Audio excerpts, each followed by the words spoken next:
Hello guys, good morning and सम्पूर्ण मजामसी। आज म तपाईहरुलाई हाम्रो सानो बारी देखाउँदैछु र यो बारीमा काम गर्ने एकजना दाइ हुनुहुन्छ, त्यो दाइलाई पनि देखाउने छु है त।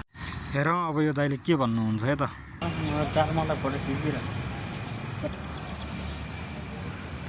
बिहानै मुख छाड्दै छ है साथीहरु। यो डल्ले बुढाले मुख छाड्दै छ है।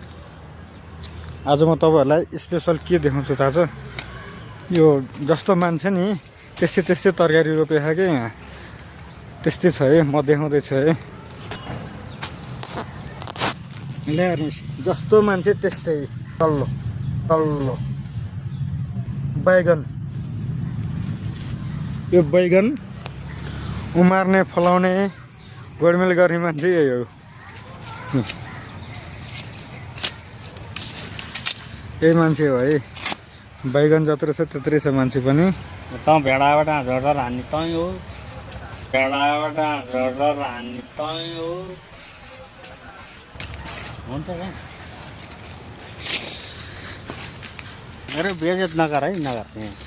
मेरो बेइज्जत नगर है, नगर। बेइज्जत भएर है साथीहरु। भेन्डा जत्रै मान्छे भन्दैको बेइज्जत भएर, जत्रै मान्छे भन्दैको बेइज्जत भएर तलाई राखेको छ हैन। के भन्दो रहेछ है? के भयो है? तिर्खा लाग्यो? लागेन होला। हो, तिर्खा लाग्दा के खाने गरे? तिर्खा लाग्दा स्याङ खाने गरेको छ। स्याङ ल्याउनु है, बाहुनको छोरो भएर छ्याङ खाने गरे भनेर भन्दैछ है। हेर्नु न, मैले भनेको थिएँ नि डल्लो मान्छे छ अनि रोप्या चिजहरू पनि सबै डल्ला डल्ली नै रोप्या है। इत्रा त्यस्तै रोप्या। जस्तो मान्छे त्यस्तै बिरुवाहरू रोप्या कि। हेर्नु, यो पनि डल्लै छ, यत्रो छ है। यहाँ पनि यो पनि यत्रै डल्लै छ, यत्रो छ है।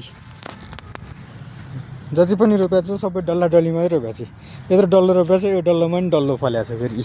डल्लो यही हो। यो आँपको बोट पनि डल्लै छ।